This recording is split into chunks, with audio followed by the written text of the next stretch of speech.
access. Sorry, yeah. So as we celebrate the 10th Global Accessibility Awareness Day, um, quickly to introduce myself, my name is Abin Roy Chaudhary, and I'm the Vice President for Business Development at DQ India, responsible for improving DQ India's footprint in the Indian market. I'm part of the leadership team and I provide strategic directions for the sales, marketing, and branding activities for DQ India. I'm a startup enthusiast with an experience of 16 plus years in product and services domain. And I've served in various leadership positions in startups and various privately held companies like SmartServe, Mutual Mobile, Dell, Sutherland, etc. So I would be kind of the moderator for the session today. So I'm pretty much sure that all of you are aware about the Global Accessibility Awareness Day. But in 2021, amid this pandemic, digital accessibility platforms are a major lifeline for people with disability to ensure they have access to some of their basic daily needs. Um, Digital accessibility is definitely a strong business imperative for inclusion revolution in industry verticals, starting from grocery to medicine to e-commerce and many more things now. So the purpose of GAAD, as we all know, is to get everyone talking, thinking, and learning about digital access and inclusion, and the more than 1 billion people with disabilities and impairments. So with that, I think I would move to the event that we are organizing today as DQ India. So on the occasion of the 10th Global Accessibility Awareness Day, we wanted this time to do something different. Unlike the other years where we have conducted various sessions, we wanted to keep this session more interactive. So this time we are hosting a live Q&A session to answer questions on digital accessibility and implementations. And I have to say that we've got a good pile of questions to be answered by our experts. And and and then kind of we will also keep the session where we will have our experts answer some of our questions in the open forum as well. Um, Now, with that, I would quickly want to introduce our panel of experts today. We have Vensis, who is the Chief Operating Officer at DQ India. We have Aparna, Director of Professional Services. We have Siddharth, who is the Accessibility Consultant and is a mobile expert. We have Raghavendra Satish Perry, who is the Accessibility Product Manager. And we have Soma Sundaram Alapati, who is our QA Manager at DQ India. With that, I would request Vensis, if you could briefly introduce yourself. Thanks, Abin. Hi, my name is Vensis, and I'm a Chief Operating Officer, and I take care of product development as well as production support right now. And I come from a lot of experience in product development. I was working with JP Morgan prior to joining DQ. Yeah, thank you. Awesome. Aparna, to you. Thanks, Vensis. First of all, thank you, everyone. A very big thank you for joining us to celebrate 10th year of GAAD. Amid that current scenario that we have around us, right, with all the COVID scenario, you still took time to join. So thank you from the bottom of our hearts. And to introduce myself, I'm Aparna Pasi. I'm the Director of Professional Services for DQ India. And I have 15 plus years of experience working for accessibility and usability. I work with companies like Nokia, Carnegie Mellon University, Wells Fargo, and then with DQ for 5 years. And really happy to be part of this event and to take accessibility a little ahead of us. Thank you. On to you, Siddharth.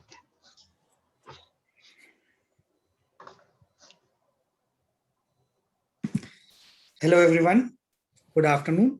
I'm Siddharth, and I'm an accessibility consultant at DQ. And I have experience in various domains, from front-end development Android and hybrid mobile app developments. And my total experience is 6.5 years and 4 years into accessibility. Looking forward to have a great session with you guys. Over to you, Raghavendra. Hey everyone, my name is Raghavendra Satish Peri. I'm product manager accessibility at DQ. So I take care of the accessibility of all the DQ products. I've been doing accessibility for more than 12 years now, and I've been with DQ for more than 7 years. And a very happy global accessibility awareness to all of you. Thank you. Sujashri? Soma. Soma. Hi, hi everyone. My name is Soma Alapati. I am a quality gatekeeper of DQ products. I take care of quality of all the DQ products. I have 13 years of experience in manual testing and automated testing. Now, automated accessibility testing is one of my passion. I'm really happy to be part of this event. Let's together spread the awareness about accessibility. Thank you. Over to Sujashri. Yeah, Abhin. Yeah. Thank you so much to all the panelists. Thank you for introducing yourselves. And before we get started with the event questions and the rest of the discussions, let me kind of I wanted to go over some of the quick housekeeping points. So our event today will be for 120 minutes. On digital accessibility and implementations. And we'll conduct the session in two phases, starting with our panel answering some of the registered questions that we have received over the past few weeks from various organizations. The questions to be answered has been compiled and categorized and will be addressed module-wise to prevent repetitions. We will open up our session for live Q&A in the second half of the event. In the meantime, you can submit your questions over the Zoom chat, or you could raise your hand during the live Q&A session. And we will try to address most of the questions during this session. But in case time does not permit, our team will get back to you with the answers over an email.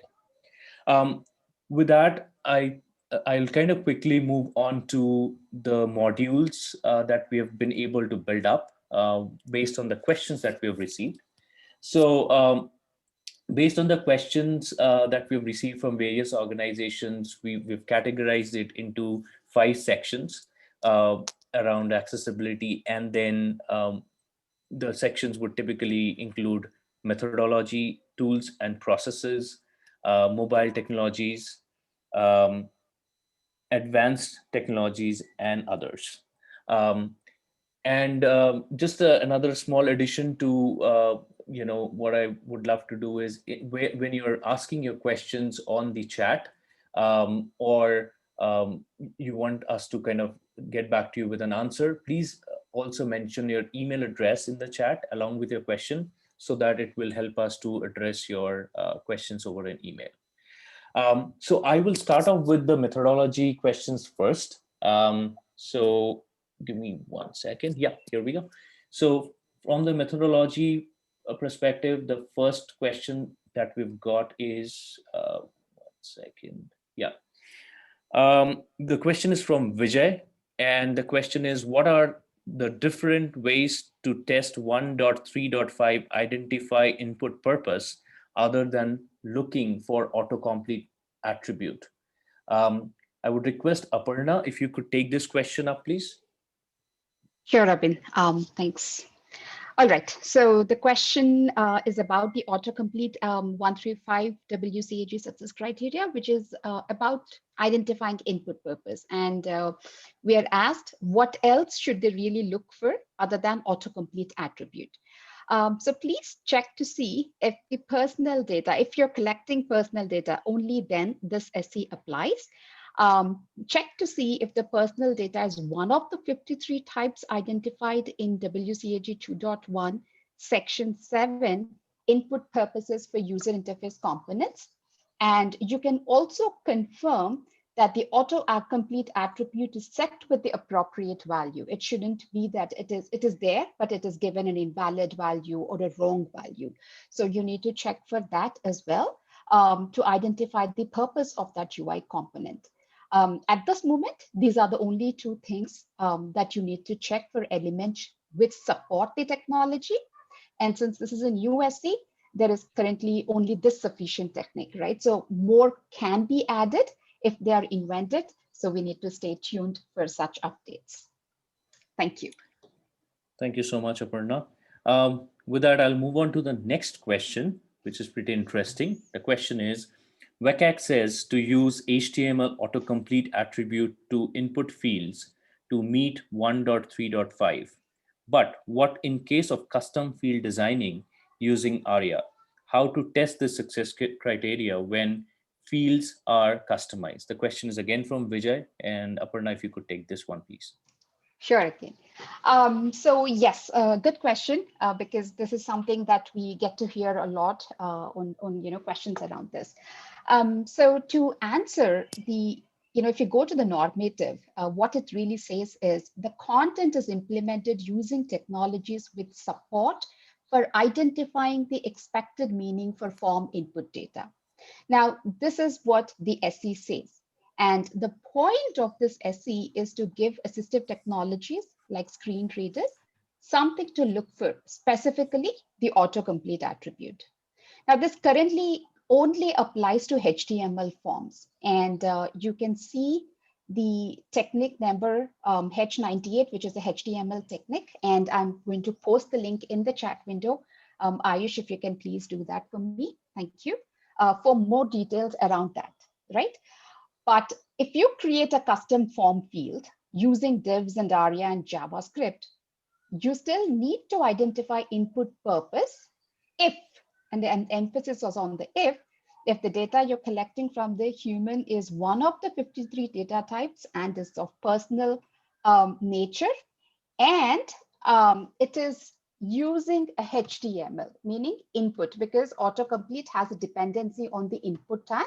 So if you're using HTML, then this is a requirement. But if you're using ARIA, but the divs can be made with ARIA, but if you're using input tag, then this success criteria definitely applies. So you can create the form in a custom way, but the input tag is, if it is present, then the SC is applicable. Okay. Great. Thank you so much, Aparna. Now I'll move on to the next question. This is again from Vijay, so it's on a hat trick. So it's the question is 1.4.4. Aren't we supposed to enable text only while zooming the browser to 200% in Firefox and change font size to very large or something instead of simply doing Control and plus 5-6 times? I think Aparna, you should take this as well. Sure. Give me a minute. All right. Okay, good question. So again, this is one of the questions where I really struggled to accept what I'm going to say. But then at the end, we all go down to WCAG, sufficient techniques and normative. Yes, definitely the intent of the success criteria is to zoom text only. But due to general technique number 142, G142, that approves the use of browser zoom, it is a minimal way of testing the success criteria. So if you are embracing accessibility within your organization, then definitely go ahead and test using the text-only zoom. But if you're serving one of your customers and you have to stay true to WCAG, then browser zoom to 5 to 6 times is a sufficient technique. And the technique is G142, and I'm going to paste the link in the chat window shortly. Great. Thank you so much. So let me move on to the next one. All right. So the next question is from Nikita Jain from Accelerant Technologies. And the question is, in terms of manual testing, how much accessibility testing is enough to be done on the particular website? is there any score or a way to check if it fulfills the level A, level AA, or level AAA? Any open source tool to check this percentage according to levels? Aparna, I think it's again for you. Yes, thank you, Abin. So Nikita, we need to make sure that we are covering all 38 success criteria if the assessment is against WCAG 2.0 level AA. And if it is against WCAG 2.1 level AA, then it has to be against all 50 success criteria, right? That is the norm, and that is the requirement for you to say that you have tested it completely against accessibility. Now, there is really no tool that can tell you the manual percentage coverage, but definitely Axe Auditor, which is a tool from DQ, can help you in covering all these manual tests in a detailed and defined approach. If you take 2.0, WCAG 2.0 level A and AA, there are 25 guidelines. Level AA has 13. And in 2.1, level A and AA together have 12, right? So while automation only covers 30%, it actually can cover more than 50% of your issues, right? In volume, if you see, it can cover more than 50% of issues. And Axe DevTools extension can take you as much as 80%, and Axe Auditor can give you a coverage of 100%. So I would request you to please go ahead and read this white paper that we have published, and you would get more details around that. That's also in the chat. Okay. Great. Thank you. Thank you. Let's move to the next one. Okay, again, the question is from Nikita Jain from Excellent Technologies. Any checklist or documentation available for manual testing the accessibility as per the compliance levels? All right. Do you want me to take this, Abin? Yep, please. All right. Thank you. Hi again, Nikita. So yes, we have one that's freely available from DQ University. The link is in the chat.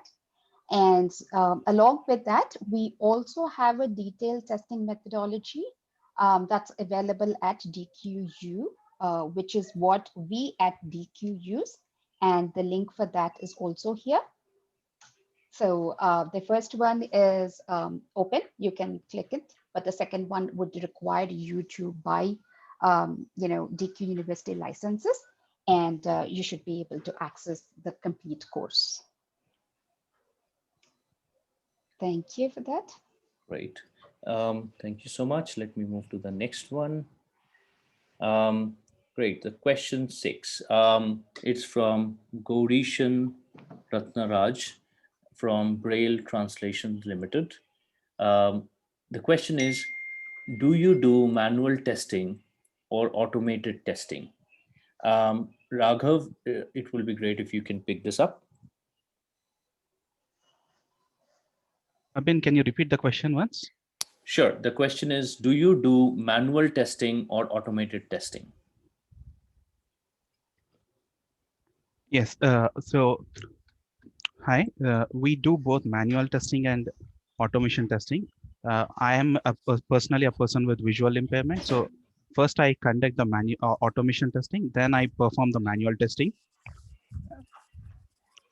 And one of the reason, as a person, either you're a person with disability or, person without disability, if you're performing accessibility testing, I would suggest you go with automation testing, because that gives you an overview of the page.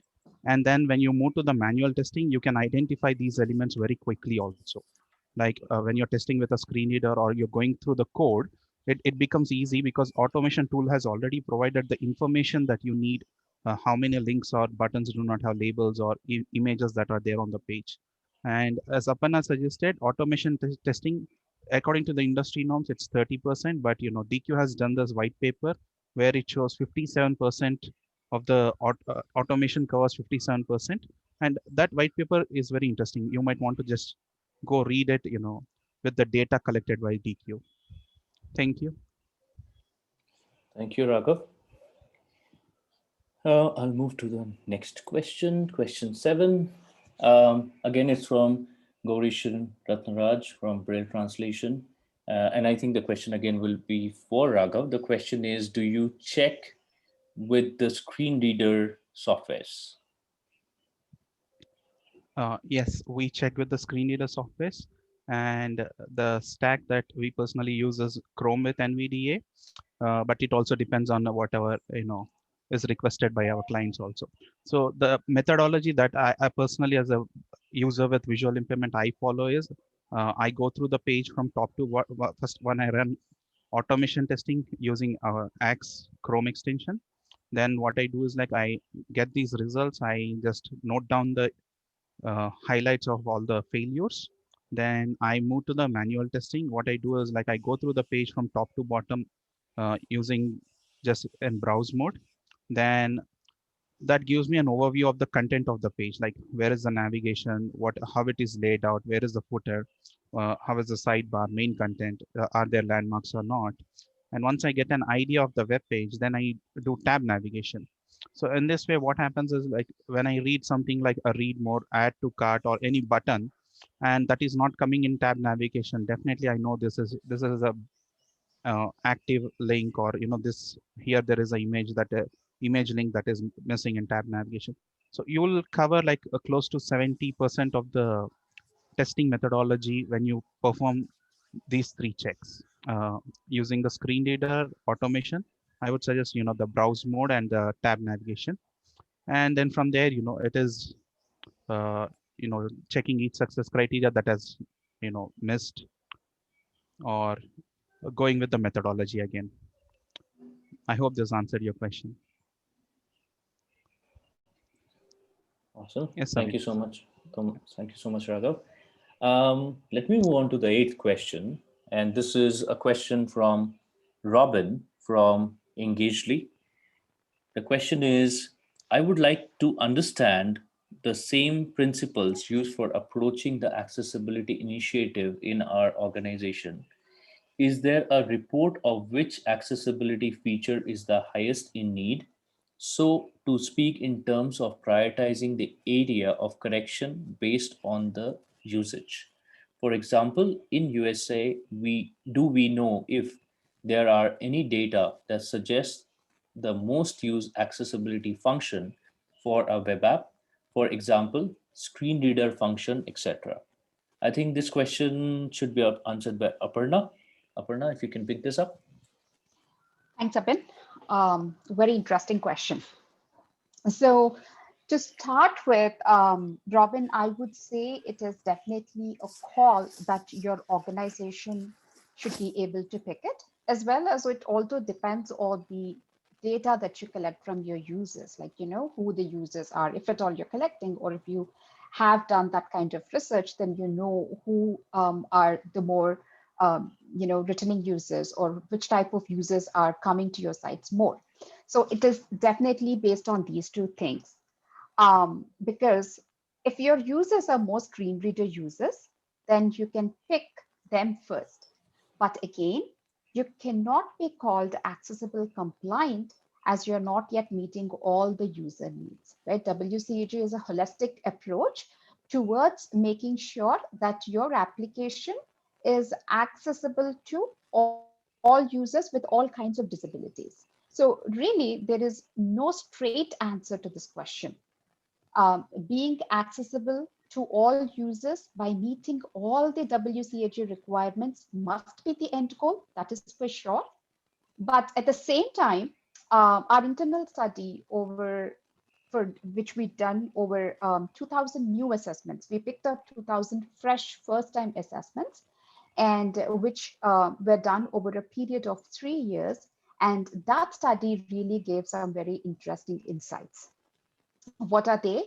The first one is that we identified that 50% of the effort in terms of assessment can be done by automation, right? Though we're talking about the percentage of effort, like, the number of issues that can be reported.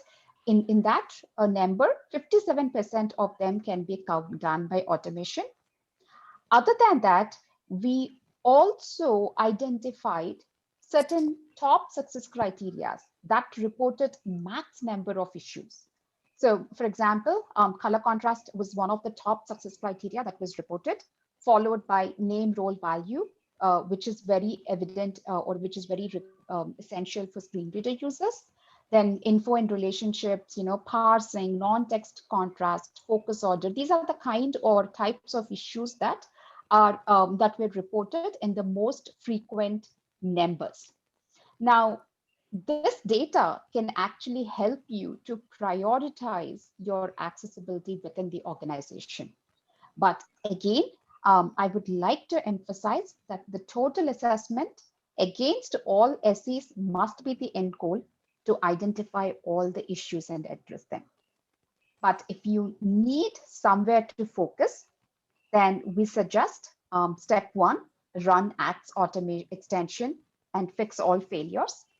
Step two, please use Acts DevTools to understand more to increase the percentage of the automation issues to be identified. Then step three, look at the top 15 success criteria, which we identified in our auto coverage report, the white paper, and the link is right over there in the chat. And then in the step four, as a step four, to complete the entire effort, we suggest you to use Acts Auditor, which is going to ensure that you are covering the assessment at 100% level, both with automation and manual efforts, right? So this could be the path for you. But it really depends on your organization and user types. Awesome. Thank you so much, Aparna. Thanks. Okay, so the next question is, all right, the question is from Praneeth from JP Morgan and Chase. And the question is how to make infinite scrolling accessible. I think Raghav, this would be a question for you. Yes. So hi Praneeth. So as we all know, infinite scroll is like, you keep scrolling and the content keeps loading as and when you scroll. So there's no straightforward way, to make this accessible at this moment. So the one of the, often when we encounter infinite scroll, the fix that we tell is, either provide load more or pagination buttons, page 1, page 2, page 3 is one of the alternatives for the keyboard users to navigate and work on it. In ARIA 1.1, they introduced role feed, which exposes infinite scroll to screen reader users. So what happens in browse mode, when you press down arrow, the infinite scroll keeps loading and you can go with it and read all the content. But again, there are so many challenges with the infinite scroll. So what the problem with infinite scroll is, keyboard users will, when you keep tabbing, there's a greater chance that keyboard users will never experience the footer. And there's a problem, once you scroll down to find the same content again, it takes a lot of time. Like if you're a low vision user, you can't, if you're using magnifying glass, again, you have to scroll up or, and another thing is you can't point out someone to a particular link or a resource that you found on the infinite scroll. This is for all people with or without disabilities. You can't just, you just scroll down and, if you're giving customer support to someone on the other end, scroll down once and you say the link is the fourth link or the fifth link, they'll not be able to identify that. And there's a lot of cognitive overload also here. So the role feed is not the answer. It is not ready for the, while it is ready for the production, it is being supported by the assistive technology. I would say, stay away from it. So one of the design patterns that I would suggest is, when you tab before the infinite scroll starts, when you tap to the infinite scroll region, have a button that will toggle or on or off the infinite scroll, where when you toggle, when you land on the button, it says infinite scroll on or off, whatever is current scenario. If it is on, you need to switch it off. You can use the switch control also there. And once you switch off, either provide load more or pagination buttons below the when the content ends, so that people can load more content and work on it. I would say go with the pagination than load more. That makes more sense from the user experience standpoint, and that's what has been shown in the research also. So this is the one of the design patterns that I recommend. And I think we'll be sharing a blog post, a paper that we wrote for infinite scroll and accessibility in the chat. You can go through it, and if you have more questions, we are happy to answer. Thank you. Bin? Thank you, Raghav. All right. The next one, question 10. Okay, again, it's from Praneeth, JP Morgan Chase.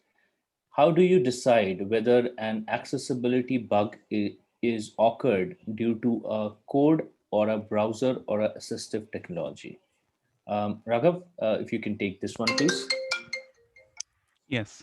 The first thing is everyone who's doing accessibility assessment should be familiar with HTML, CSS, and JavaScript to really understand if the bug is being generated by, either browser or from the code or from the, Windows platform or the assistive technology.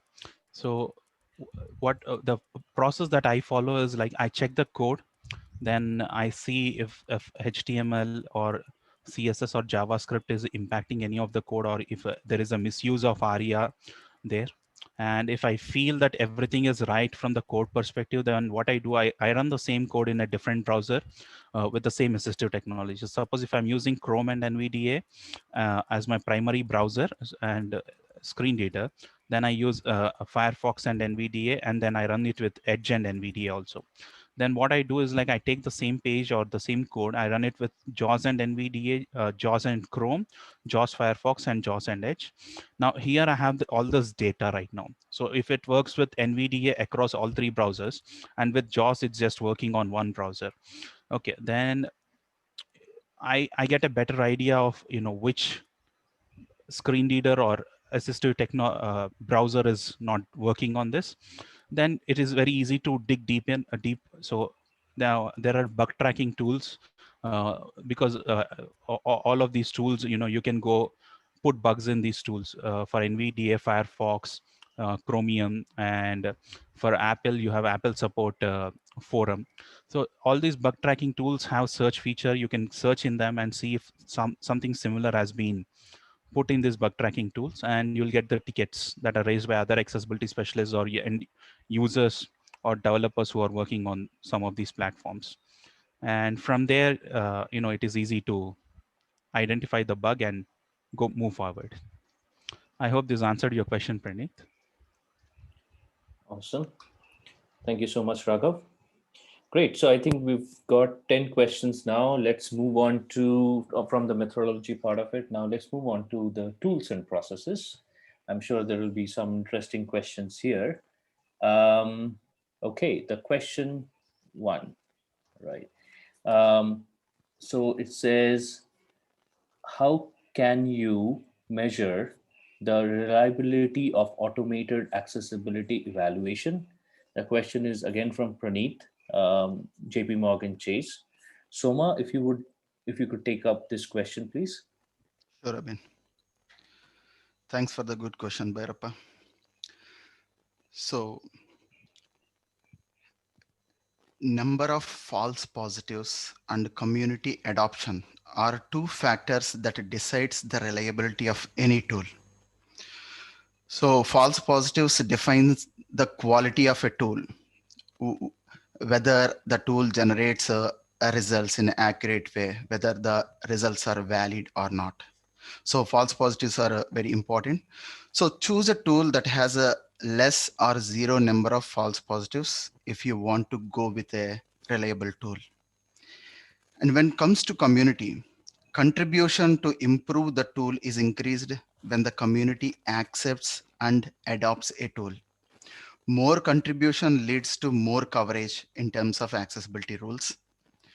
So when you search for a reliable tool, look for community support and automation coverage. Of course, you have to look at the false positive count as well. If you consider Axcore being very popular in the industry, that it has nearly zero false positives and strong community support. Industry giants like Google and Microsoft builds tools on top of Axcore library. It has a good coverage. So You can consider Axe Core based tools when you search for a reliable accessibility testing tool. I hope you answered. I hope I answered your question. Great. Thank you so much, Soma. Let me move on to the next question. The next question is from Kishore Mohanty from Pennywise. The question is, what is the best open source tool to use? Many tools do not provide automated reports, which can be exported and shared with the client. Soma, I think this is something you can pick up. Sure. Hi, Kishore. Many open source tools provides only some basic features, as we are all know, because of resources limitations or a business strategy and some other reason. But instead of tools, if you consider accessibility APIs, which can give you more flexibility to generate results and convert them into user-friendly format. So there are some accessibility APIs in the industry available that generates the results in a raw format. All you need to do is you can convert them into readable format. So for example, AxeCore API that generates the results in JSON format. So we can, with some programming, we can convert the JSON format the results into CSV. So you can see, share the CSV report with your clients. So if you are a programmer, you can also convert that into a nice HTML format as well by consuming this JSON formatted results. So there are many open source Axe Core integrations available. If you search on GitHub, you can find a lot of Axe Core integrations, which are open source ones. So you can get one and run it. You can get the results, then you can parse it and export it. So I'm sharing one link here so that you can take a look at it. What are the currently available open source integrations with Axe Core? Great. I think the link will be on the chat, so please refer to that. Thank you. Soma, let me move on to the next one. Question 3. Okay, the question is from Vikram Goyal from Airmeet. The question is, how does a team with no accessibility experts deal with the vagueness in WCAG guidelines? I think, Soma, this definitely needs your input. Sure, Abhin. Hi, Vikram. This is a burning question for many companies. I heard a lot of stories about it. So when we don't have an accessibility expert in our team, we should depend on any reliable tool. So there are many tools available in the industry right now, like accessibility insights from Microsoft, Axe Auditor and Axe Pro from DQ that guides the users on how to perform accessibility testing as well as ensures coverage of WCAG guidelines. I'll just give you a simple example. If we consider Axe Auditor, it has a list of checkpoints that covers the selected WCAG standards, as well as provides a detailed methodology against each checkpoint for the users to learn and upskill while on their job. So this checklist works like a testing scope here. So you know what you want to test. So analyze these tools, identify one tool that serves your purpose and use that one. It will really helpful for your team to achieve good accessibility of your applications. Awesome. Thank you so much. Question 4. Okay, Nikita Jain from Excellent Technology. Question is, any open source tool or recommendations to cover mobile access? Abin, can I just add a sentence, a point to the previous question, please? Sure, please. Yeah, so So Vikram, we also had experience with many of these clients in this form. And what we tried having is an accessibility coach, right? Having one person who would be responsible to lead the team towards, or a few teams towards accessibility. So that person who is going to be the accessibility coach should or must have knowledge on design, on the testing, on certain development aspects, as well as the assistive technologies, so that he or she can actually be the single point of contact to lead the team towards accessibility. Anything that the team is facing a difficulty in, they can go back and have a discussion with them and see how to move forward with it. So that has really worked well for our clients who really didn't have any WCAG experience or accessibility expertise. So definitely, I think we can suggest that as well for your situation. Great. Thanks. Awesome. I'll move on to the next one. All right. So I think I'll repeat the question one more time. It's from Nikita Jain at Excellent Technologies. Any open source tools or recommendations to cover mobile accessibility testing? Any checklist to share the pointers? Soma, if you could also help with this one. Sure. Hi, Nikita. There are some good open source tools, starting with the Accessibility Scanner from Google, Xcode Web Inspector, Accessibility Insights for Android from Microsoft, and Axe for Android from DQ are some of the good open source tools to find accessibility bugs in mobile apps. I just name some of the tools. There are a lot of tools available. Along with these tools, remember, there are many accessibility testing bookmarklets or favlets available to help us to find accessibility issues. For more open source tools, I'll provide some link. It's in a digitally.com. It's a blog post written by one of our panelists, Raghavendra. He crafted very well about all the good open source mobile accessibility testing tools, as well as he mentioned 47 bookmarklets in his blog post. I recommend you to go there and analyze those tools. The second part of the question you asked about the checklist. Yeah, it is important to have a checklist that is easy to understand and ensures better coverage. So a checklist always helps us to guide our testing. So there are many checklists for Android or iOS I came across, but one checklist that is provided by Paul J. Adam. I recommend you to refer that. So it is quite informative as well as easy to understand. So you can refer to it, and it will be useful for you while performing accessibility testing on your mobile apps. I'm adding those two links. One is a tools related link. Another one is Paul J. Adams checklist. Thank you. Awesome. Thank you so much, Soma. Great. All are very, very interesting questions coming through. Let's make it more interesting. So I think the next question is from Robin Engagely. And the question is, would accessibility requirements on the web and mobile apps require different approaches? I think, Siddharth, this is a good question for you.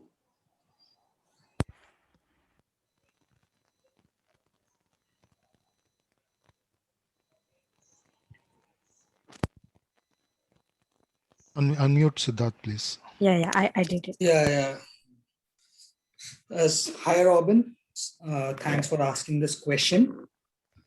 And it totally depends on the scenarios and context that we are testing. So if you are referring to a technical aspects, then though the intent is same, the technologies differ. And so the fixes may differ from a technology standpoint. if you are fixing the issue for mobile or for web. But it is very important to understand that the intent of the success criteria will always remain the same.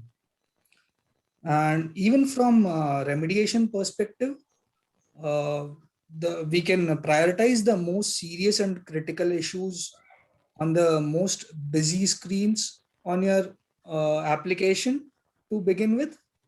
But we should keep a point in our mind that at the end, the complete application must be remediated for being accessibility compliant as well as usable.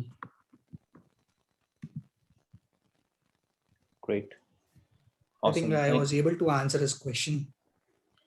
Yep. Thank you so much, Siddharth. Let's move on to the next one.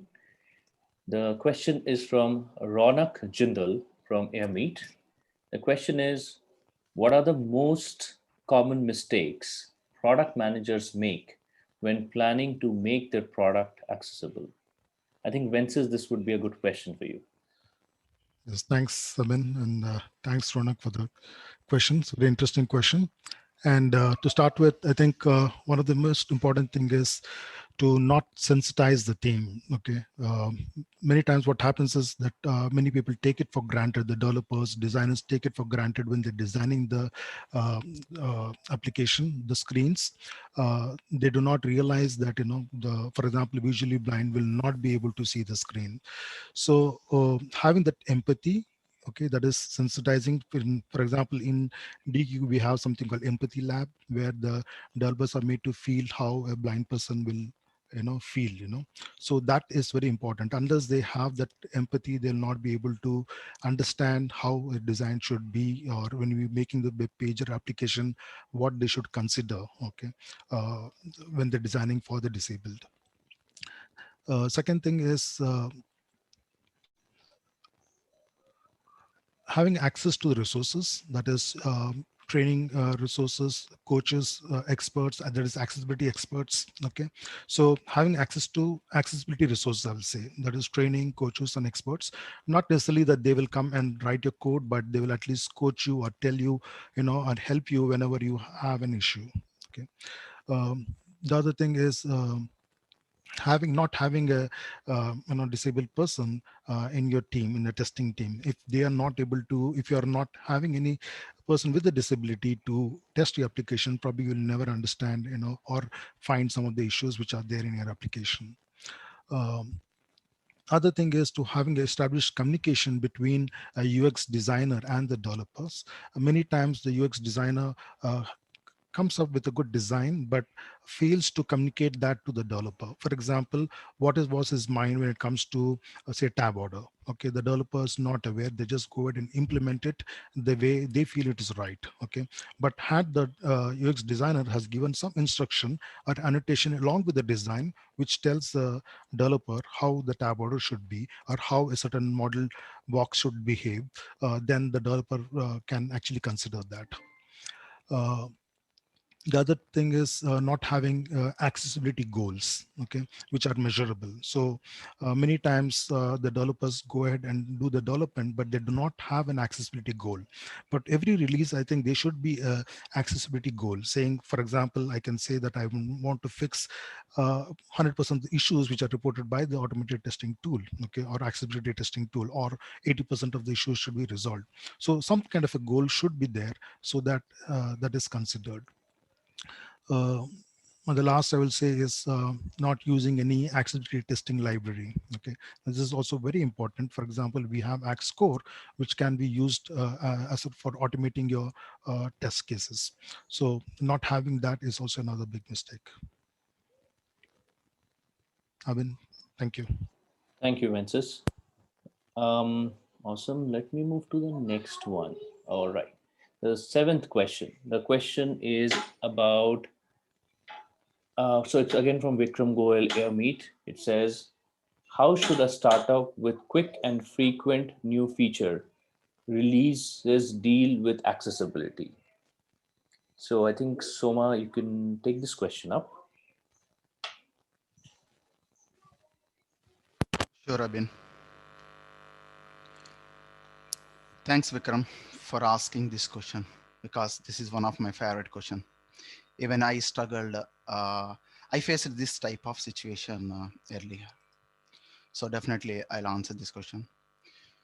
So the answer will be start early and integrate accessibility at every stage of development. So normally in industry terminology, we can call this early as shift left. So shift left approach is the solution to deal with accessibility testing challenges in a fast-paced development environment, like in Agile Scrum environment, for example. So keep accessibility in mind while designing UX docs. So it should start from there and encourage front-end developers to perform accessibility testing while developing a feature using modern matured extensions. For example, Axe DevTools Pro. It will be easy for the developers. It's a click away to look at half of the issues on a page. Right away, they can fix those bugs and set up accessibility gateways in CI/CD pipeline using tools like Axlinter, or we can integrate accessibility APIs with unit testing framework, developers unit testing framework. So while merging developers code, this unit tests will be run and at the same time accessibility testing will be performed. So it acts like a accessibility testing gateway. And now make sure QA engineers treat accessibility testing as mainstream testing activity.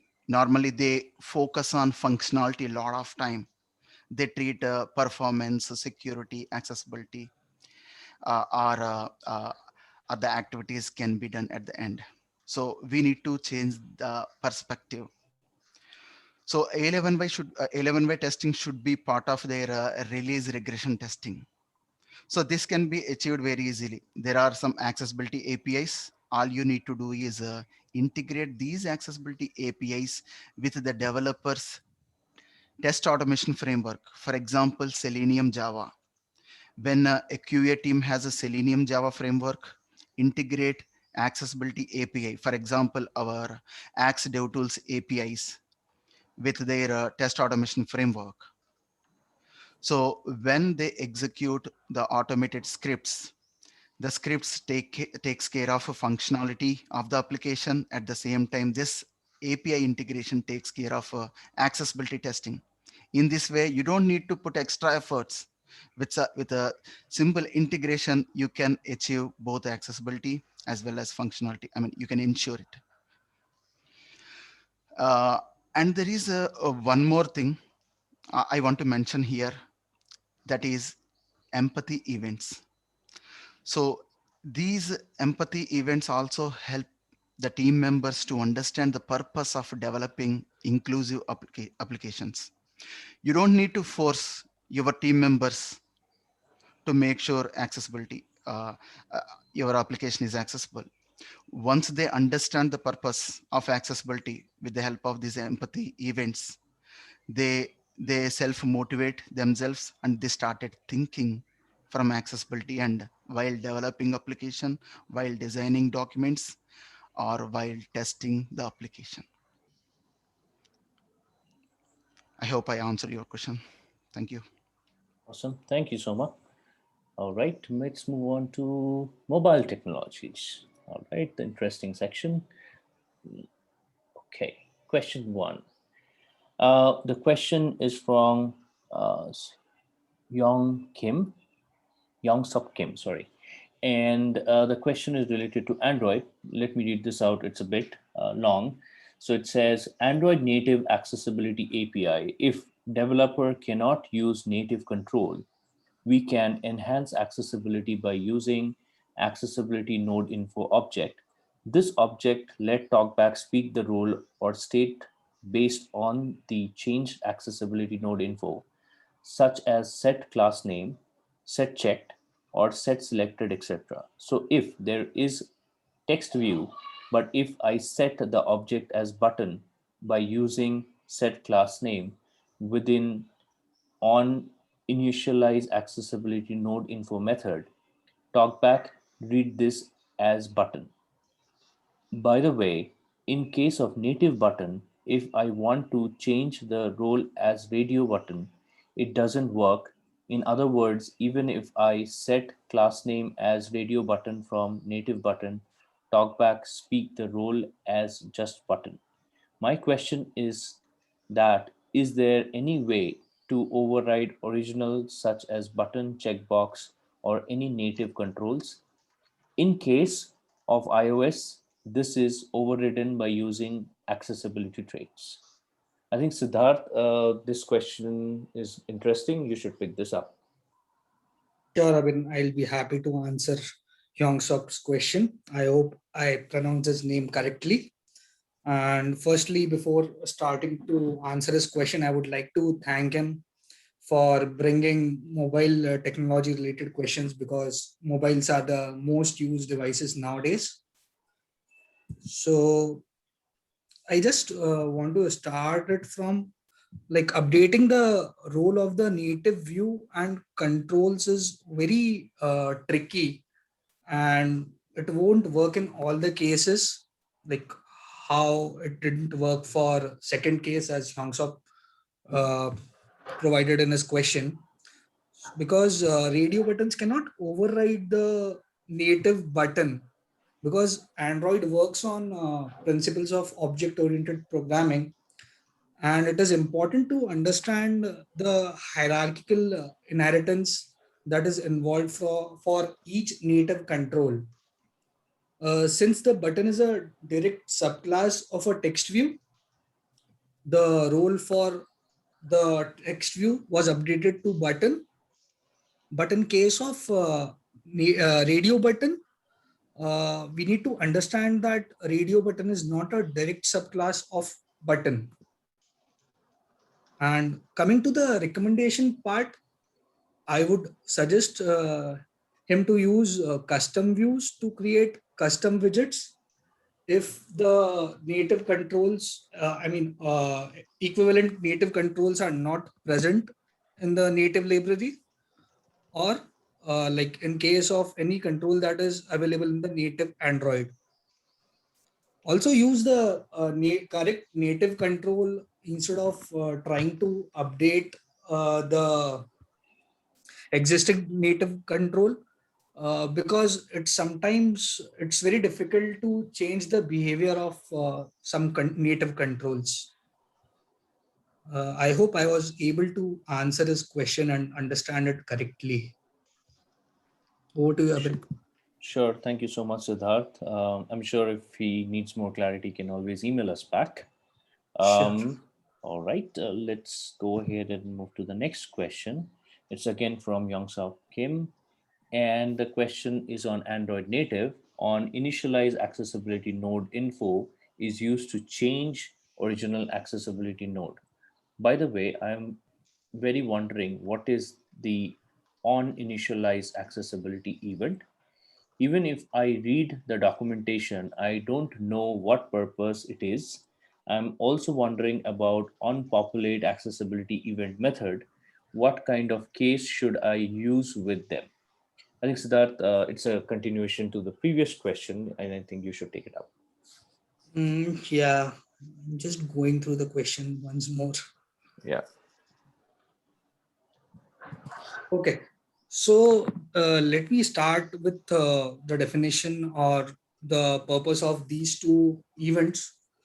So on populate accessibility event, this method sets the spoken text prompt of the accessibility event for the view, basically. And this method is also called if the view is a child of a view.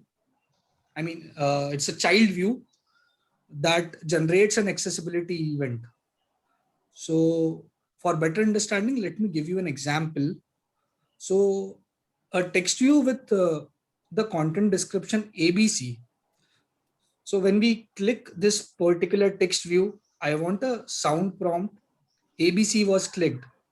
So to have this sound prompt, I need to trigger type view clicked and I need to dispatch this. So I need to use this on populate accessibility event. Coming to on initialize accessibility event, it is the system calls this method to obtain the additional information about the state of the view beyond the text content. So if your custom view provides interactive control beyond a simple text view or button, then you should override this method and set the additional information about your view into event using this method. For fields or elements like password field type, checkboxes, and their states, we need to use this particular event to provide user interaction or feedback. I think that's it from my side, Abhin, on this question. Awesome. I hope Thank you I so was much. able to answer. Sure. Thank you so much, Siddharth. Let's move on to the third question. Okay, so it's again a hat trick.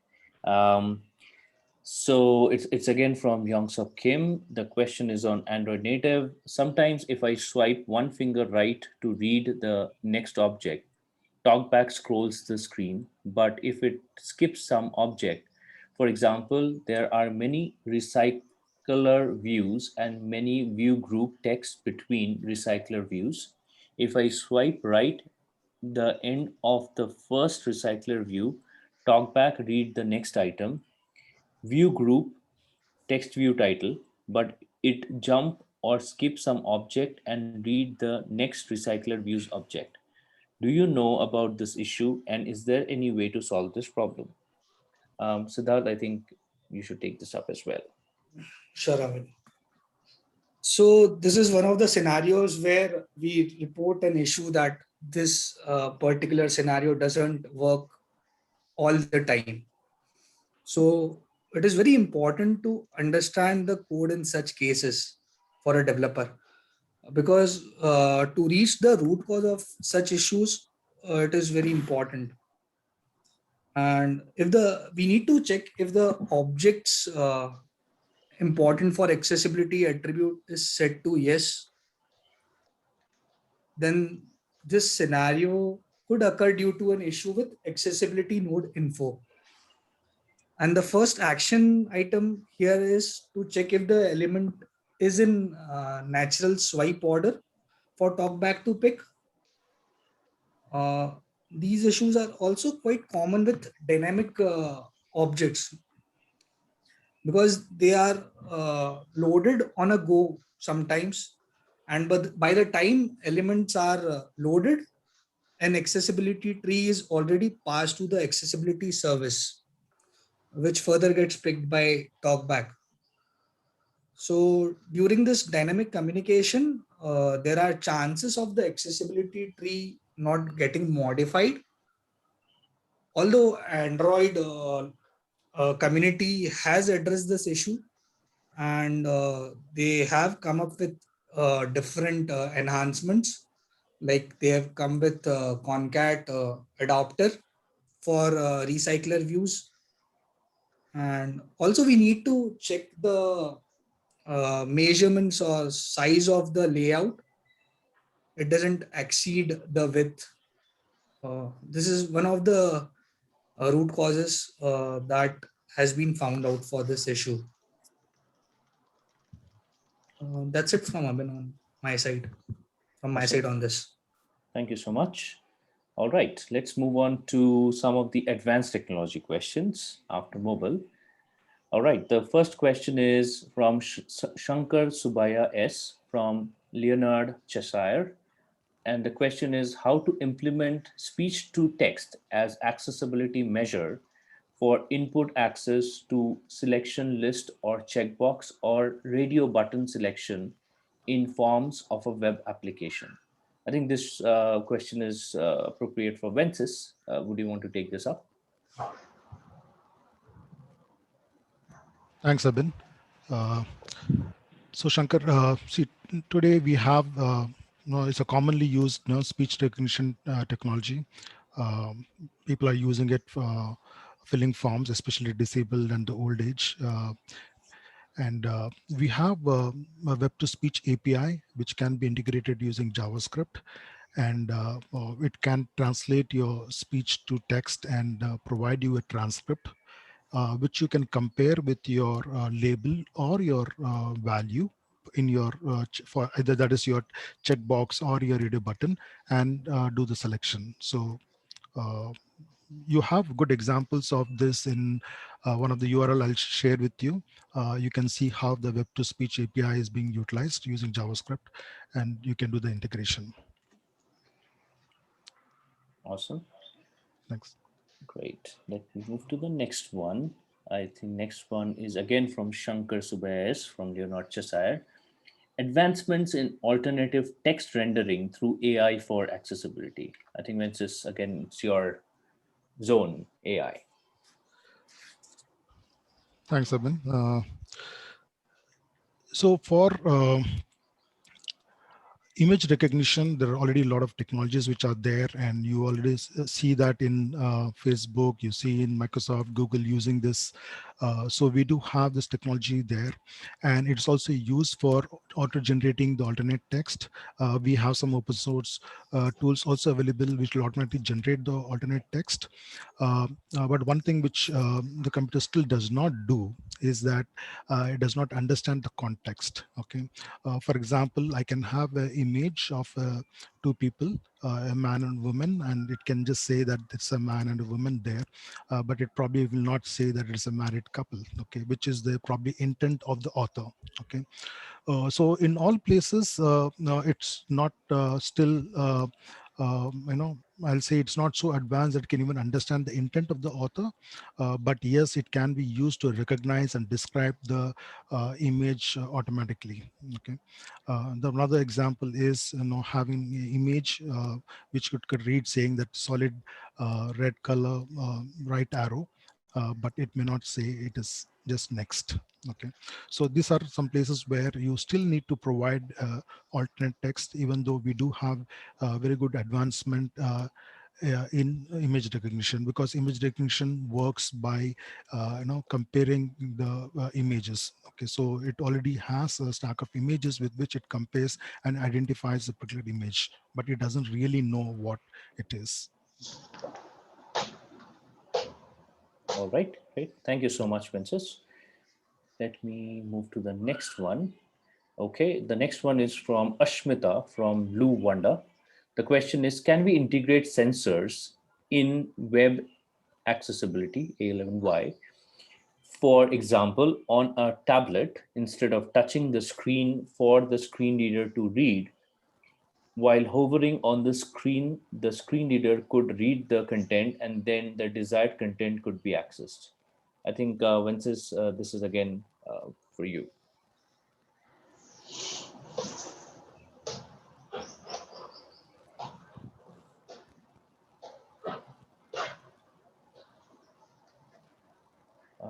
Vences, can you hear me? Sorry.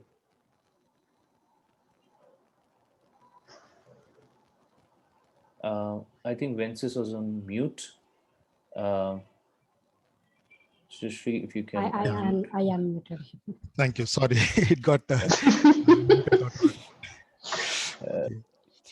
So this is a tough one. The reason is because for hovering, actually, I am not aware of any sensors which can detect auto, hovering, but there are a lot of sensors which are available, like proximity sensor, which can detect, when you keep your phone close to your ear, it can detect and automatically close the screen, or light sensors, which can actually automatically increase or auto adjust the brightness. But on hover, if you want to do the selection or or read the text, I'm not aware of any other technology other than your mouse. Okay, on the mouse you can definitely do an hover and do the reading, but just the finger hovering, I don't think so. There is some technology, at least I'm not aware of that. So mm, it's a kind of a pass, because I'm not aware of the such technology which can read that. Reading is possible, as I said, screen reading is possible, like say your mouse over, you can do a screen reading, but not moving your hand or gesture kind of a thing where you can, unless you are using a gesture technology, yes, you can do that. But hovering a hand over a screen, we do not have right now. Great. Okay, something to look forward to, I think. All right, I'll move to the next question. Thank you, Vences. 1 second, sorry. Okay. The question is from Bandaru Venkatesh from Wells Fargo. Can artificial intelligence is a game changer for accessibility evaluation in future? That is, will it replace manual evaluation? I think Vences, again, this is AI related one for you.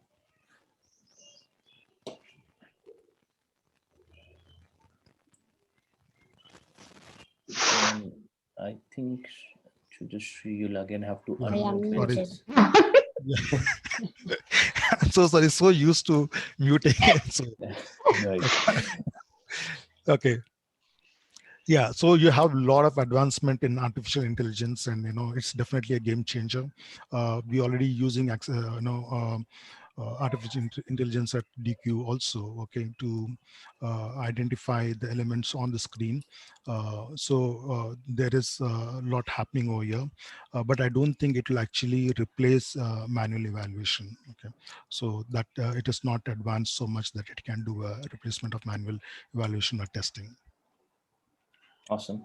Thank you so much.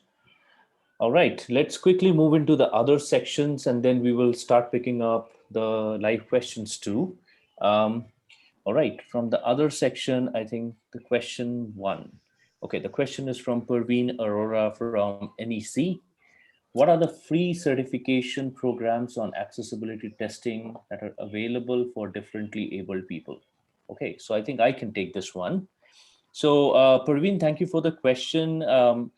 Now, what I could say from here is, if you're a person with disability, then you can get an access to DQ University platform courses for free for a period of 1 year. But other than that, there is, like, to the best of our knowledge, there is no free certification programs. However, in the IIAP, International Association of Accessibility Professional platform, they offer certifications with certain price.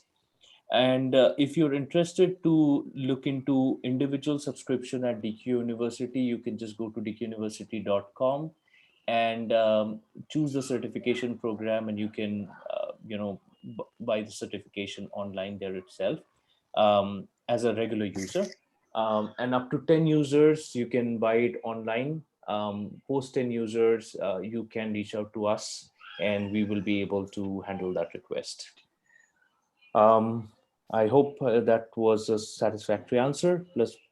But please feel free to reach out to us in case you need more information on that. I'll move to the next question. The question again is from Shankar Subaya S. from Leonard Cheshire. Examples of web applications / portals that have implemented accessibility for cognitive and learning disabilities. Aparna, if you could pick this one. Absolutely. Thank you, Abhin. And thank you, Shankar, for the question. Cognitive disabilities are always something fascinating to go over and look at. So to start with the examples, the important projects that are, some of them are still in progress, are like, easycovid19.org. This is a great project helping people with intellectual disabilities. And please note that this is still in production, but this is one of the examples you can look at. And another one is disabilityinfo.org. That is also a portal which is being developed to kind of give information on different disabilities and such things. So that is also a very good example of a website which is really friendly for cognitive users. And there's one more which I can come to my mind, which is newsinlevels.com. Of course, it has too many ads there, but if you can ignore the ads, you can see that the news is written in 3 levels. which is really helping people with reading disabilities to adapt to their understanding or to their comfort zone and be able to read the news, right? So if you are looking at it, looking for designing or working on such applications, then you can definitely consider using a tool like the Hemingway app, which can write in clear, easy to understand language. And I'm going to give you all these 4 URLs in the chat window. But in general, if you look at the major issues for cognitive users with web content could be around too much content being displayed at once, or the content being too difficult to understand.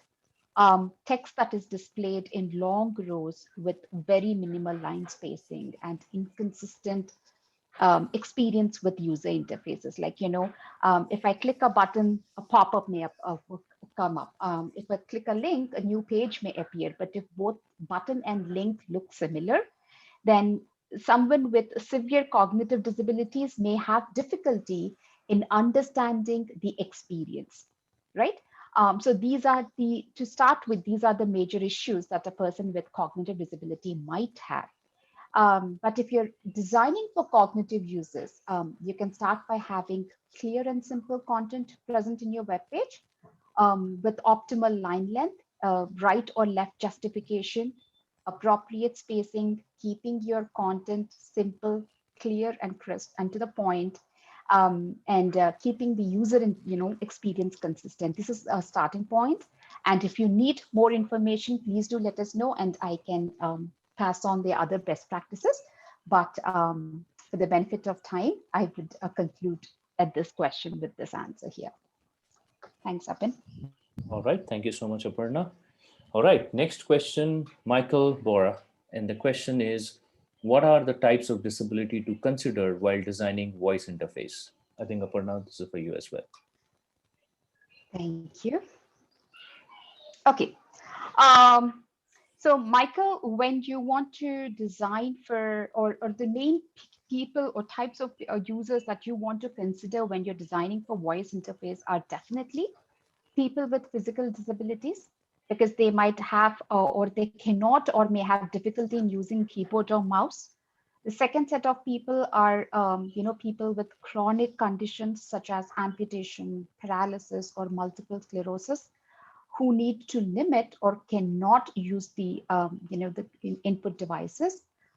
Definitely people with cognitive and learning disabilities, who need to use speech rather than to type. And we have also had experience with people who are low in vision, and we have heard a number of them coming and expressing that how it is so much better to use voice interface, speak to the system rather than type in or kind of interact with it. Just say it to the system and it does it for you. So definitely people with physical disabilities, visual disabilities, cognitive disabilities, and severe chronic conditions would be the types of disabilities to consider. Awesome. Thank you so much, Aparna. I'll move to the next one quickly. Again, the question is from Michael Bora, and it says, is depression also a form of situational disability? I think, Aparna, this is something you should be able to take care of. Thank you, Abin. Yeah, so Michael, let me start with telling you the 3 types of disabilities. The first one is, of course, permanent, like amputation of an arm. Temporary, wherein we have fractured a hand, or that is a temporary disability. Or it can be a situational one, where we're holding a baby in one arm and trying to do something on our mobile, right? These are the 3 types of permanent, temporary, and situational. Now, when it comes to depression, it can be both situational as well as clinical depression. So when we say it to be depression is a situational disability, or a situational depression, is it when it is more in terms of shorter in terms of timelines, right? It can be stress related, or more like an adjustment disorder, which will last from something like 3 months to 6 months. And it usually happens after someone experiences a traumatic event and hence it can also be known as a reactive depression. Now, this varies majorly with clinical depression, first in terms of timeline, as well as the criticality of it. Clinical depression is more long-term disability, whereas situational disability is a short-term one. However, rights of people with situational disability may or may not be covered as part of the laws, and you must check with your legal teams or local government bodies if you want to have any such claims or information, or you need more legal type information on situational disability status for depression. Okay. Great. Thank you. Thank you so much, Aparna. Let me quickly move to the fifth question. Question from Ashmita Blue Wonder. Can it ever come to a point with accessibility that an impaired person could work as fast as a person without an impairment on a website? Raghav, I think this is a question for you. Um, Uh, y- so, Hi, yeah. Shmita. Yes, a person with impairment also can work as fast as a person with non-disability. Here there is a catch, because a person with disability once, let's just take my experience. When I go to a new website, I need to be familiarized with it. So once I get familiarized with it, I can be more faster than someone who is sighted, because I know all the elements. I rely mostly on my memory, so I don't have to even go through the whole web page, or because my keystrokes, I remember the whole layout. My keystrokes are, I have my own shortcuts of navigating that particular app, or how the layout is there, what elements I need to perform. Like depending on the action that I want to perform on the web or the mobile app, I move very quickly on them. And it's always, there are people who does this a lot of times, like in my friend circle and all. They be cited people, even on Amazon.com, sometimes on Flipkart, uh, when there is a flash sales. So I hope I answered your question, because it's just more to do with the familiarity of the website, because people with visual and other disabilities, uh, we are not distracted with all the things that is there visually on this, because we are just intent on that particular action at that moment. Cool. Thank you so much, Raghav. Let me move to the live questions. Yeah, interesting. So here is the live question time. I think we've got some of the live questions that have come in over the chat. Let me first pick those up, and if time permits, then we can also have one-to-one conversations as well. So I think the first question that I have got here is, what are the automated tools used to perform accessibility testing? Um, Aparna, if you could pick this one up. Sure. So when it comes to automated tools that we use for accessibility testing, of course, Axe Core or Axe plugin comes into my mind as the first one, because that is the kind of thing that we use internally as well. And because of its zero false positives, we can definitely rely on it. So that kind of takes care of our parsing issues, unique IDs, duplicate attributes, that kind of thing. Now, following that, we definitely use Axe DevTools, which has Page Insights, or Axe Expert extension, which has the Page Insights feature in it, which helps us to identify the headings or the lists or the links, the buttons. It gives kind of everything, all the list of those elements present on the page. So that kind of gives us a good walkthrough, as well as our DevTools, add-on gives us the access to intelligent guided testing, which takes you through and covers almost 83% of the accessibility effort. Now, other than these, we definitely use something called color contrast analyzer to work through the different color contrast issues. We also use No Coffee Simulator to simulate the visual experience of someone with color blindness, or glaucoma, or muscular dystrophy, these kind of things with the eyes, visual aspect. So we use something called No Coffee Simulator. Another one, web developer, that is a good extension as well. Andy tool, that is another good one. We also have, accessibility insights for web, Paul Adams bookmarklets, and Wave. But personally at DQ, we stick with Axe DevTools, Axe Expert Page Insights, and No Coffee Simulator, color contrast analyzer, and sometimes we do use Web Developer. So these would be the set of tools that I can think of. Great. All right, so the next one is how mapping WCAG guideline to a defect is important. I think Aparna, you can take this one as well. Sure, Abhin. So mapping the WCAG guideline to a defect is important because it dictates the remediation, right?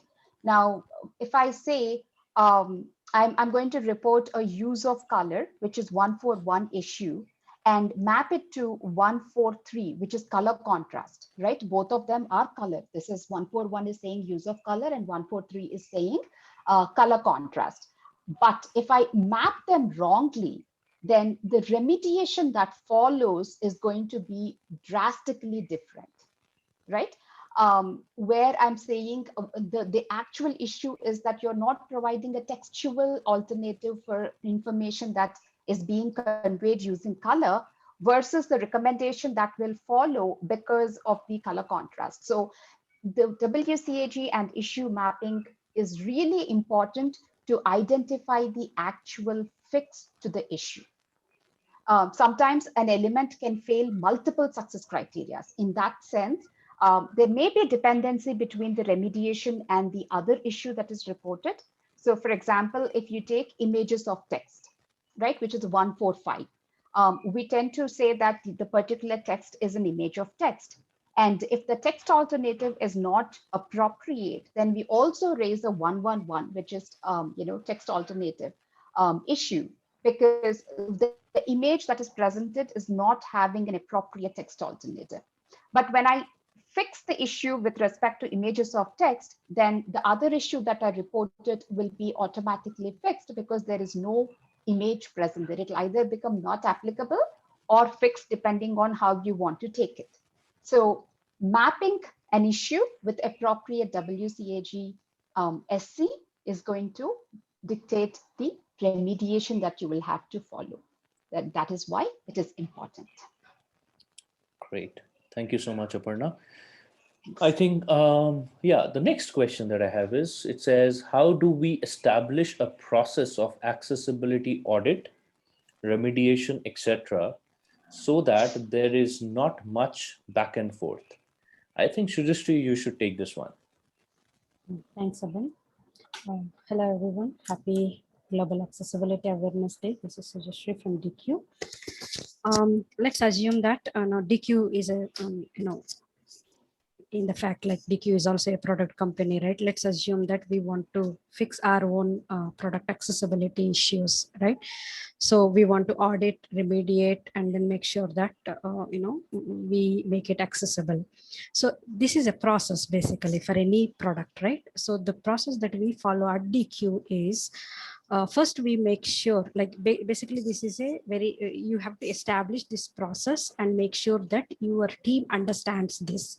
So as part of this process, what we do is first we make sure that our team is trained enough to understand the test methodology that we are using and kind of recommendations, the terminology and all of that.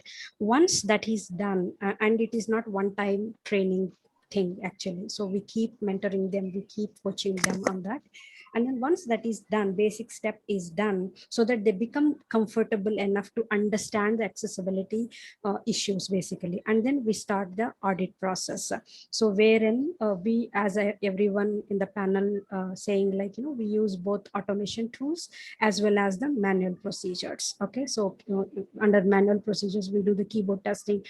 So number of ICT tools like intelligent guided tools are there from Axe Pro product. So we use all of those automation and intelligent guided tools, and then true screen reader testing and all of those methodologies as part of our audit process. And then while we are doing audit, we parallelly start our remediation exercise as well. So we'll have both the testers and developers sit parallel, I mean like together and work as a team basically. And then as the audit completes for some reasonable number of pages, our developers will start picking those things. So before developers pick any issues for remediation, what we do is first we prioritize the stuff, like what do we need to fix the issues first, and then next, and then next, right? So that prioritization is very important. And sometimes we prioritize based on different criterias. It's not just one criteria. For example, I would say let's say there are common components or reusable patterns or reusable components, then we address the issues of those first, so that we'll address major number of issues in other pages as well, and we'll make our testers very efficient when we fix those reusable components first, right? So and then so we prioritize that, and we fix and then we may see like what users are using, which workflows are being used very majorly, and then like that, based on certain criteria we fix the prioritization. And then we use some systematic defect tracking tools. Those are shareable across tester team and developers team, like it's a part of development process altogether, right? So we use some systematic tools where developers and QA can communicate in case if they have questions on those issues. So and then developers will fix the issues, and then while they fix the issues, actually we do make sure that we have integrations, like automation integrations available for developers, so that they can just as soon as they fix, they can run the API on top of the fixes, and then make sure that it is Axe clean. So I'm using Axe as a reference here because it's an open source and public tool available. So we make sure that our developers make sure that it is Axe clean, and then the cycle repeats basically. And even QA team can integrate their frameworks with our Axe APIs, and then they also can make sure that they run the automation automatically, right? They don't need to do any manual job there. So this is the process we follow, and this cycle repeats actually. This is the process we follow at DQ in making sure our products are accessible. Thanks, Abhi. Thank you so much, Shrishri. Okay, the next question is, in accessibility, we will do automation. Is there any possibility to do automation using script like Selenium with any programming languages? I think Selenium, Soma, it's your favorite subject. Sure, sure. I mean, so as I mentioned earlier, we have some accessibility APIs. Even DQ has a one accessibility API, Axe Core API, which is the open source one. Axe DevTools API, which is a licensed one. It has more features than the open source one. So if you look at Axe Core API, it has a lot of integrations compatible with many other languages, like Axe integration, Axe Core API with the Selenium Java integration, with the WebDriver IO, WebDriver JS integration, which is a JavaScript flavor, and Selenium Python integration, which is a Python flavor. So we have almost 45 projects currently, and 45 plus. In fact, we had to add some of the projects to that list. Almost 15 projects within DQ and 30 projects, over 30 projects from community. So if you look at that list, you can find an integration which suits to your framework. For example, if you are using Selenium Java framework, let's take it Axe Selenium Maven repository, and get a clone to it, and you just integrate this API with your framework. And you don't need to additionally write a separate accessibility tests. All you need to do is just integrate that, and whenever a new page rendered as part of your automated scripts execution, just call this API method. It performs analysis on that page. There are good number of tests, example tests available in the repository, GitHub repository.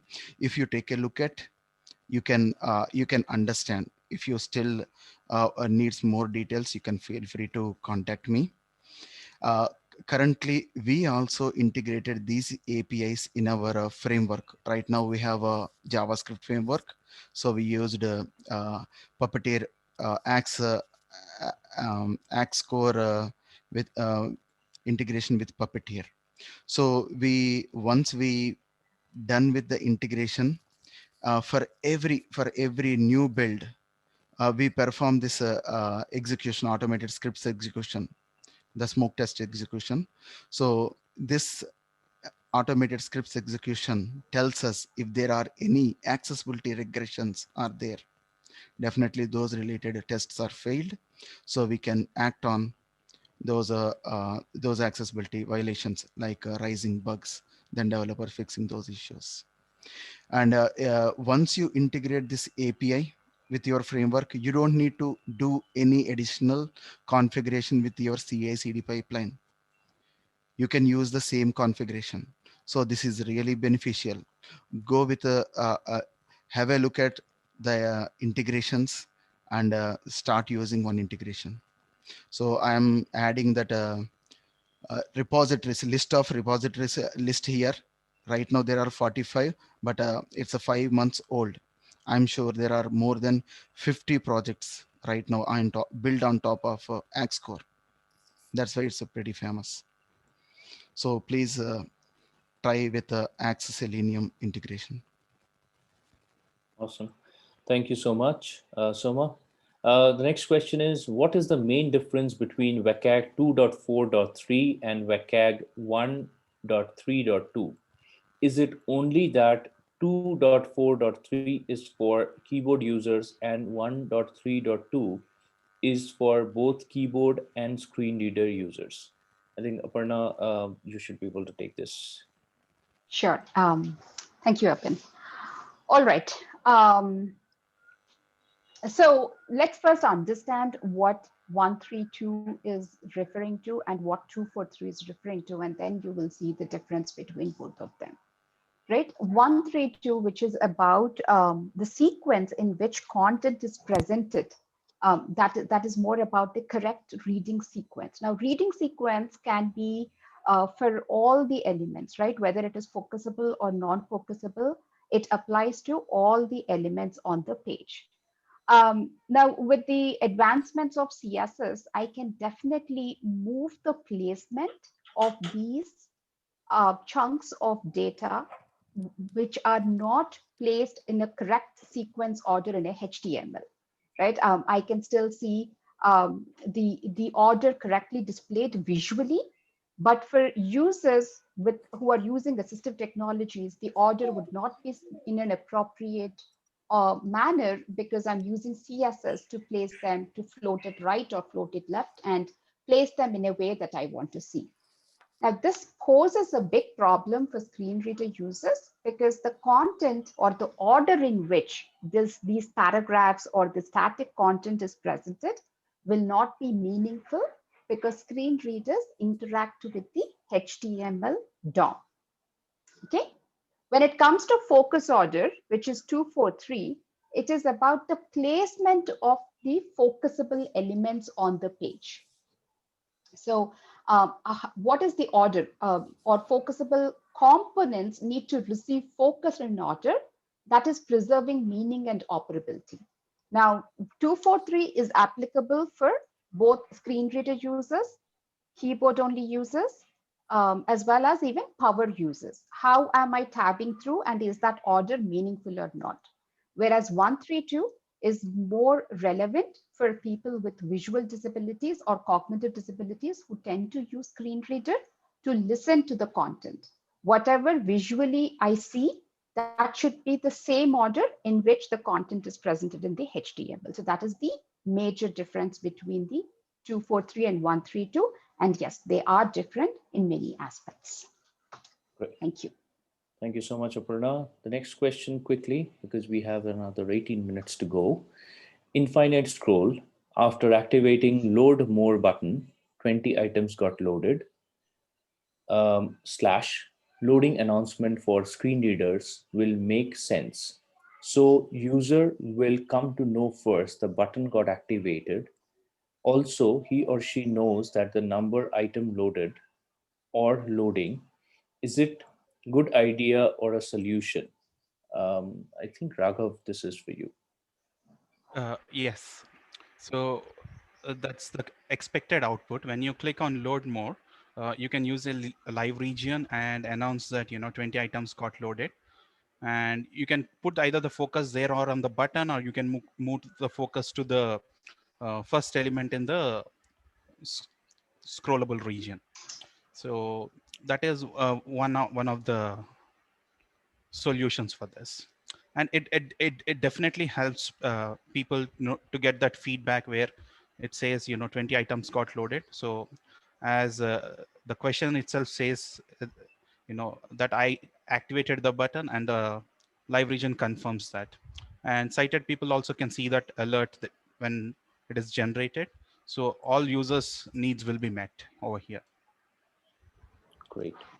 Thank you so much, Raghav. The next one, do we have any tool which can test the 1.3.3 sensory characteristics? Aparna, I think this is an extension to the last one. Thanks, Abhin.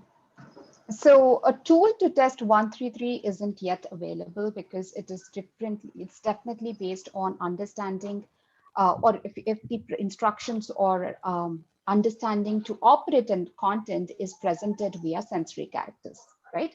So for example, press the green arrow button placed in the right corner of the screen to move to the next page. Now that is truly depending on the ability to understand the sensory characteristics. Where is the arrow? It is in the right corner. Which color is it in? It is green in color. What do? I press that to go to the next page, right? These are the kind of instructions which are very sensory based kind of things. And to be able to figure out the issues, as of now, there is no tool for such thing. You will have to read through and understand and then be able to figure out that it is actually using sensory characteristics and fail it. Probably in future when AI advances or NLP technologies advance, then we might get one, but not at the moment. Cool. Thank you so much, Aparna. Before I move with more questions on the chat, I think Mehrun has a question. She has raised her hand for quite some time. Shrishti, do we want to pick that question up? Yeah, I allowed her to talk. Mehra, please. All right, Mehrun, go ahead. You need to unmute maybe.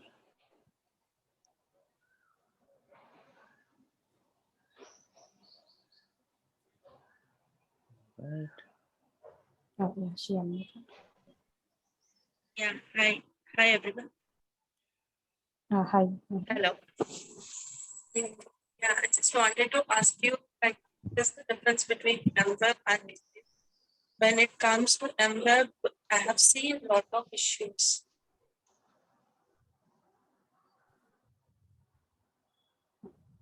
You get a mic. My voice is breaking actually. Maybe can you type Mehran in the chat? Did anyone get the question in the panel? No, Sujashri, it wasn't clear for me as well. Your voice is breaking a lot, Mehrun.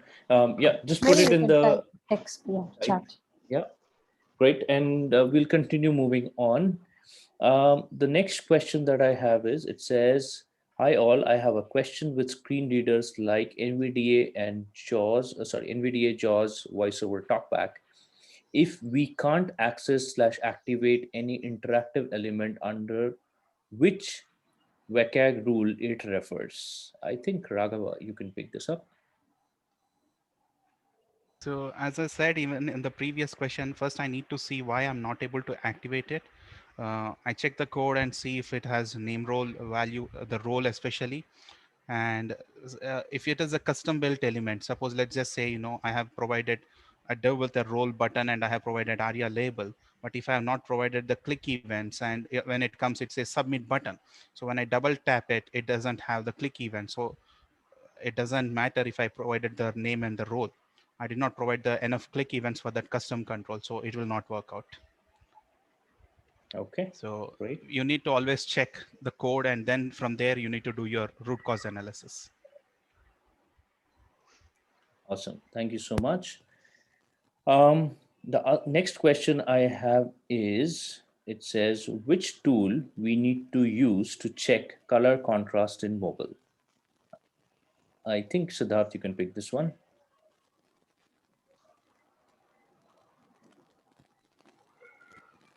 You might have to unmute Siddharth. Sushri, you might have to unmute Siddharth, please. Yeah, I did. Right. So, Abhin, it totally depends on what information do we have to check the color contrast in mobiles. So, if we can have 4 different ways of testing it. Probably, if we have the color palettes and color codes directly, then we can check it through different online and offline tools that are available. I personally recommend using DQ's color contrast checker. And if we have access to mobile applications on a simulator, then we can use the offline tools to detect the colors and get the color contrast ratios. That is the second way of doing it. Third way of doing it is over the mobile itself. We can take the screenshots and send them to our computers, and then check using offline color contrast analyzers. And the last one we have is X Dev Tools Mobile. So this is an automation tool available for mobile testing, and it is quite accurate to check the color contrast, and it is available for Android as well. So these are the ways we can check color contrast on mobiles. Okay, great. Thank you so much. I think the other question that I have here is, how do you convey accessibility is good to the client who don't know accessibility and who don't need accessibility? So I think I can partially answer this question, and then obviously we can discuss on this more. But I think it's more about accessibility is definitely crucial, and it doesn't it's not a it's not about that you don't do it or you don't need it. You always need it. You always need to ensure that that's taken care of. Now, few things that we definitely need to know from the client's perspective is, where is the client trying to sell their products? Is it in the India market? Is it in the global market? Now, for each country, there is a specific law regulation which mandates accessibility. And based on the rules and laws, I think the client should definitely be aware, or should be made aware whether they should implement accessibility or not. And then the other important part is, if the client is also thinking about the market size, which is there, which is more than 1 billion people um, who is suffering from some form of disability, and they will need a product that needs to be accessible so that they are a regular user of it. I think that's the other purpose where they should think about it. And for this, I think we have a complete presentation called ROI on accessibility that we can share. And I think that should give good insights about how you can pitch this to a client. Shujesh, do you want to add anything to this?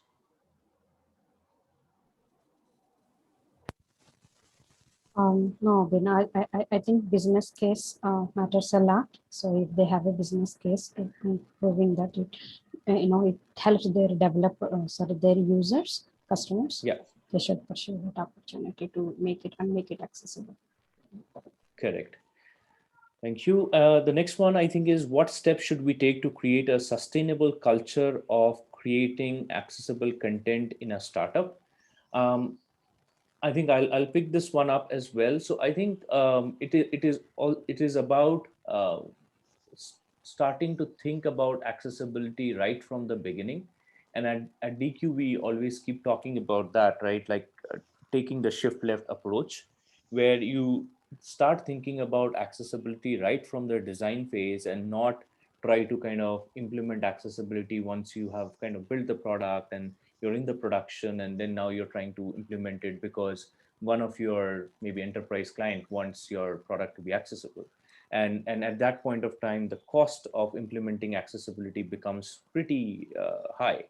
So if you start thinking about accessibility right from the design phase, and have or I would say typically implement various automation tools within the system, and also get your teams trained on accessibility, typically role wise, I think it will kind of build a good ecosystem within the org, so that you will kind of start focusing on accessibility from the beginning itself. Um, I hope that I was able to answer this, but obviously we can always chat if you need more information.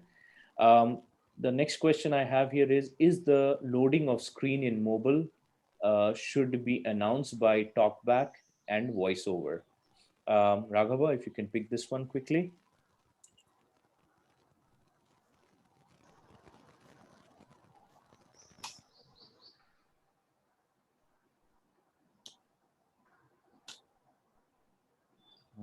Is Raghava? unmuted.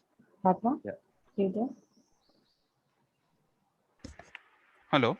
Yeah. Yes. Yeah. Yeah, the screen reader is speaking, so it got cut. Sorry. Should I repeat that question for you, Raghava? Yes, yes, yes. Yeah. The question is the loading of screen in mobile should Mhm. be announced by talkback and voiceover? So that's an interstitial loading that is happening, from screen to screen. So one of the success criteria that status messages says is 4.1.3, for when any content change or status change should be exposed. Now there is a little ambiguity there that a GitHub bug has been raised, like when you move from a screen to screen, it is a context change. But when it comes to, again, native apps or React or AngularJS, what is happening is here the content itself changes most of the time. So that needs to be exposed, yes, because here the header footer, the refresh of the page doesn't happen. And what happens in the mostly in the web, when refresh of the page happens, your screen reader starts from reading either the top to bottom, or it starts somewhere in the middle also sometimes. Okay, but when the content refresh happens, the progress bar, the loading should be indicated to screen reader users. Great, thank you. I have around 4 minutes. I'll try to answer a few more questions, but in case we are not able to cover up all of them, we'll definitely email you back. The next question is, if caption is provided for the video, then is it still required to provide the text and audio description, or we can ignore it? Aparna, I think you can pick this one. Thanks, Abin. So again, the captions and the audio descriptions are two different things that you're looking at. Caption is meant for people who cannot hear, and audio description is meant for people who cannot see. So just if you provide captions for a video, but there are situations or scenarios where important information is being conveyed in the video, but there are no dialogues. So in that case, then audio description comes into play, because you need to let the screen reader users or visually impaired users know what's happening on the screen. So yes, if there is a scenario or if there is a situation in the video where there is nothing being spoken, and there is important information that needs to be conveyed, then that would be an audio description. Even if you place captions or explain the scenario in using textual format on the video, it may not be very much applicable to people with visual impairment. So text or audio description is different from captions. Great, thank you. The next question quickly, I have seen NVDA behaves differently in different browser and it doesn't read all rules correctly. is it a limitation of assistive technology? Example, role equal to alert. And the second question to that is how screen reader API works and generates accessibility tree at the runtime. I have very little knowledge on that. Please explain in detail. Um, so I think because it's a detailed answer, we will email you back, because I don't think we'll be able to cover it now. So we have your email, we'll do it. The next one is, I have a doubt about my focus. Will move to a link which is part of my radio label that is coded within um, LI with role radio. Raghava, if you can pick that one. So there is a radio and there's a LI with role equal to radio, correct? Correct. So the thing is, when you give role LI with a, yeah. Raghava, there is a link within the radio label. Okay. So there is LI, okay, with the Yeah. role of radio, and there's then a there link is inside a it. link, yes, Yes. inside the Okay. label. Yeah, now I got it. Okay, so once you provide a LI with a radio, so what happens is that whole LI becomes as a radio button. So I'm not sure as of today, but even before 3 months and 6 months back, when you provide any LI that has a link inside it, either a role radio, role checkbox, or role tab, what happens is it reads radio button link. So that is a failure of dual role of 4.1.2. It exposes two roles to the screen reader. And the thing is, you should, if you're providing a link, if you're trying to make a link as a radio button, okay, then that particular role should be in the anchor tag. It should not be with the LI, because that whole LI becomes a radio button, and that link is an orphan link over there right now.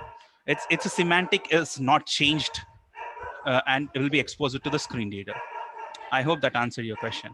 Raghav, the question is about focus as well. Like, will it move to the link is what they're asking.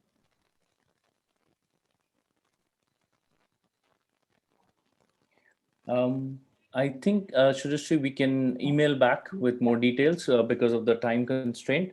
But we have a few more questions, but we'll kind of email back all the users who we have not been able to answer the question in this session now. But thank you so much, everyone, for joining this session. You can always connect with us at our Twitter handle, which is at the rate DEQUESYSTEMS, which is at the rate DQ Systems.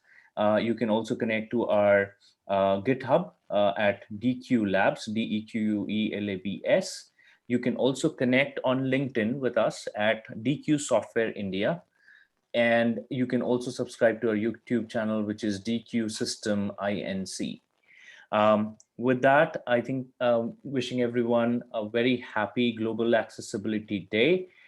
Thank you so much for your participation. We look forward to again meeting you next year. Thank you, everyone, and thanks for joining today. Thank you, everyone. Thank you, everyone.